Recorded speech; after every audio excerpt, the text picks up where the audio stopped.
Hey everybody, welcome back to the Infinite Regression. Look at how infinite and how regressy it is. My goodness. Anyway, we are here to review another NES game, and because we are in the B's, I'm hitting all of my personal NES games, and we are going alphabetically. And so we are in the B's. We played Baseball Simulator 1.000 last time, and so that means this time we are playing Bases Loaded 2, the second season. Bases Loaded and the entire Bases Loaded series is made by a company that I know very well, but I have no idea how to pronounce their name. Is it Jaleco? Jaleco? Jaleco? I think it's a soft J for sure. Jaleco. I think it's pronounced Jaleco. Anyway, however you say their name, these are the people who gave us such fantastic things as City Connection, which is one of the weirdest little driving games that you are ever likely to play. They gave us things like, they did the Maniac Mansion, which is, seems like people didn't really know that one or care too much for it early on and then found out about it later on. Wizards and Warriors, that's a big one I remember very, very well. Pinball Quest, Oceanics, which I already hated on earlier. The somewhat racially troubling game Wampum. Some games. They made some games. Oh, they made Shatterhand. You know them for Shatterhand. Anyway, regardless, they also made the Bases Loaded baseball games, and this is the second one in that lineup of baseball games. Now, when it comes to the Bases Loaded games, the higher the number of game it is, the worse the game is. The first Bases Loaded game, pretty solid, pretty good. Good stuff. Bases Loaded 2. This one, oh boy, is what I can tell you in terms of how this game plays and what it's like to play it. So, very, very similar to a lot of other baseball games for the NES. It has very similar selection screens and everything. Like, up front, a lot of these games just look super duper similar to each other. And this one, you pick your team. None of them are affiliated. None of them are officially licensed teams. And that's just the way it goes. Unlike some of my favorite games, which sit you behind the batter, Bases Loaded sits you behind the pitcher. So you watch those pitches coming in, and your batter is farther away. Now, I will say this. The batting mechanic is very smooth. It's easy to get hits. And it's especially easy to get hits because the fielding is atrocious. That's all I talk about with these NES baseball games is, can you field the ball? I mean, sure, pitching, not hard to figure out. They had that solved on the Atari 2600. Batting, exact same deal. Fielding, forget about it. It took so long for there to be decent fielding in baseball games. I mean, Baseball Simulator 1.000 did pretty darn well at it. That game came out in 1989. Bases Loaded 2, the second season, came out in 1988, and the fielding is awful. Now, to their credit, Jaleco,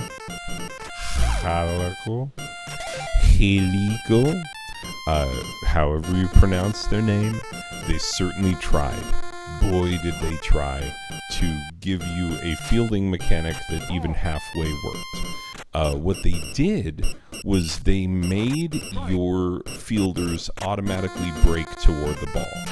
So good, they're headed in the right direction. Your fielders actually move without you having to move them. But here's where it gets crappy. They will never, ever, ever be in the right position to catch the ball.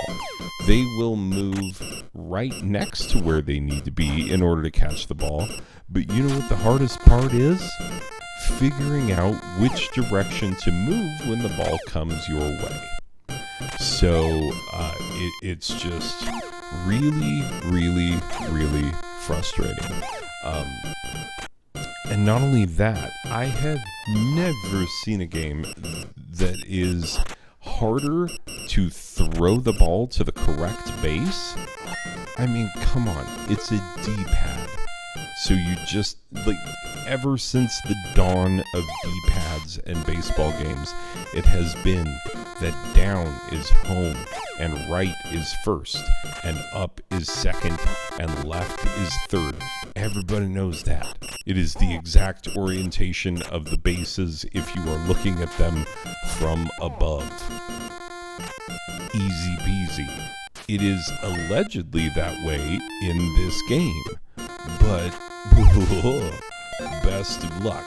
Best of luck trying to get it to go to the right base, because the slightest diagonal movement in the D-pad and you are throwing it to a completely different base than you intend.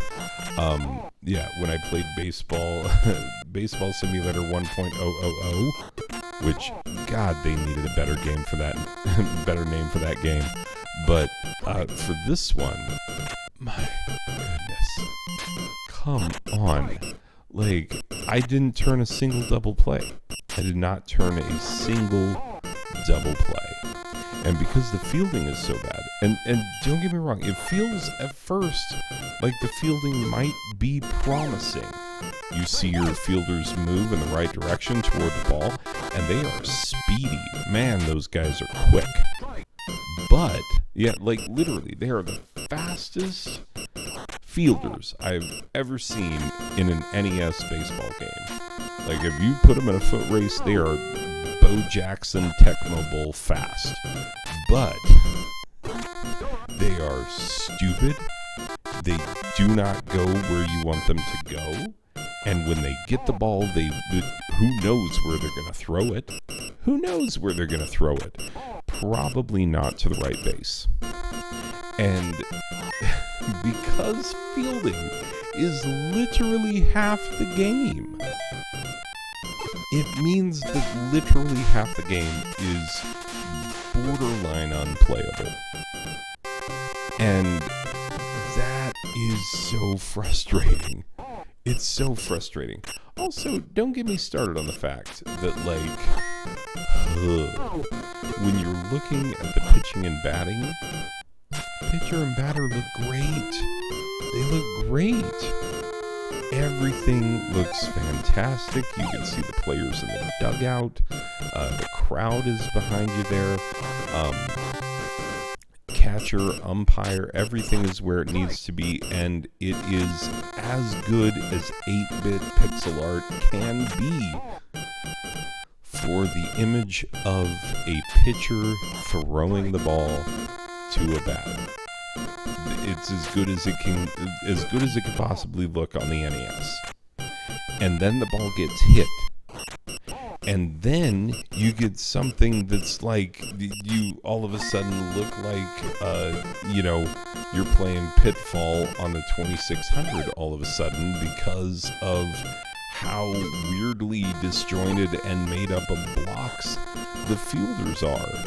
It's really not good. I mean, I guess that's the price you pay to get them to actually move. And quite frankly, I am willing to forgive a lot. I am willing to forgive so very much when it comes to games on the NES especially, but just games in general. graphics don't matter as much to me as they should in a video genre, like video games. They're called video games, therefore the video is supposed to matter. To me, if the gameplay is good, that's what matters. That's what really matters. So you could give me a baseball game that looks 1,000 times worse than this, but plays 1,000 times better, and I would be much, much, much happier with it. That's just me personally. But I look at this game, Bases Loaded 2, the second season, and I just see a complete and utter botch. It doesn't play well.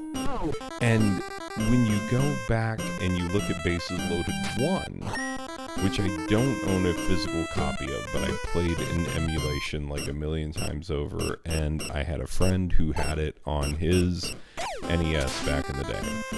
The reason that I have Bases Loaded 2 and not Bases Loaded 1 is because I bought Bases Loaded 2 at a thrift store for like nothing. Back in the days when you could find NES games at thrift stores and buy them for essentially nothing. Like, I paid less than 99 cents for this game. And, yeah, not worth it. Not worth the less than 99 cents that I paid for it. Like, quite honestly, if you've ever looked into the fine art of ROM hacking, you know, you find out that, like, oh, you can reprogram the ROMs onto the physical chips inside an NES cartridge, and you can put ROM hacks in there and stuff. And when I've spent a good bit of time looking this up. And so, yeah, there's a compatibility list of like, oh, if you have this very common cartridge, you can turn it into this super awesome ROM hack game with just, you know, a chip programmer and some time on your hands and a soldering iron probably. But yeah, when I look at the games in my collection that I would be willing to gut and solder on and try to turn into something else, there are not very many of them. Quite frankly, I prefer to keep my NES games in the condition that they are. I try to keep them in as nice a condition as they could possibly be, but this game is not good. It's not good. I was losing 15-1 in the second inning because of how atrocious the fielding is. And the pitching isn't great either. I mean, I have no idea, but the CPU was able to pitch way harder than I was. I don't know. They do what they do. That's for Jaleco to know and for me to find out why it is that the CPU pitcher is so vastly superior to me. Not my problem. That's for them to know. But when it comes to baseball games on the NES, just about any game you could name is better. Just about anyone, except for Bases Loaded 3, I bet is even worse. And if there's a Bases Loaded 4, I bet it's even worse. Because it seems like they just, you know, decreased in quality as the series went along.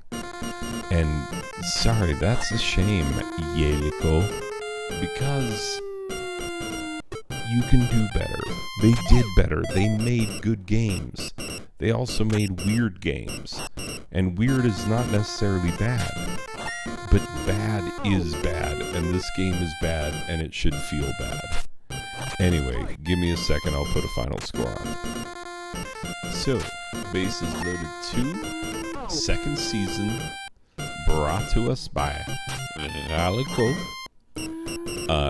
We are giving it a 3 out of a possible 10 Bill Buckner errors. Apologies to Bill Buckner and the Bill Buckner family, because, Lord knows he doesn't need, well, he's dead now. But even so, he doesn't need this brought up again. But this is such an abysmal failure of a game after a success that the only thing I could think of, and because the fielding is so shoddy and horrific, the only thing I could think of was the Bill Buckner error, which came as much a surprise to him as it did to anybody else. He was a good player and a good fielder, and this one just slipped through his glove. And he booted it badly. Anyway, we all know the story, and if you don't, go learn about it. It's quite sad, but eventually the Red Sox won a bunch of World Series and became insufferable. More so than Yankees fans, some would say. But no, that's not possible. Yankees fans, you remain the most insufferable. We like you the least. Anyway, regardless, the thing is, this game is terrible. It's terrible. And Bases Loaded 1 was pretty solid. And Bases Loaded 3 is probably even worse. It's just, what are you doing? What are you doing, Jaleco? I don't know how to pronounce it. My pronunciation is devolving over time. I better wrap this one up, people. I've talked for too long. I've talked longer about a game I don't like than I did about the one I do like. I think that's wrong. Anyway, let's just wrap this up, people. It's a bad game. Don't play it. That'll do it for this one. I will see you in the next one. Okay. Bye.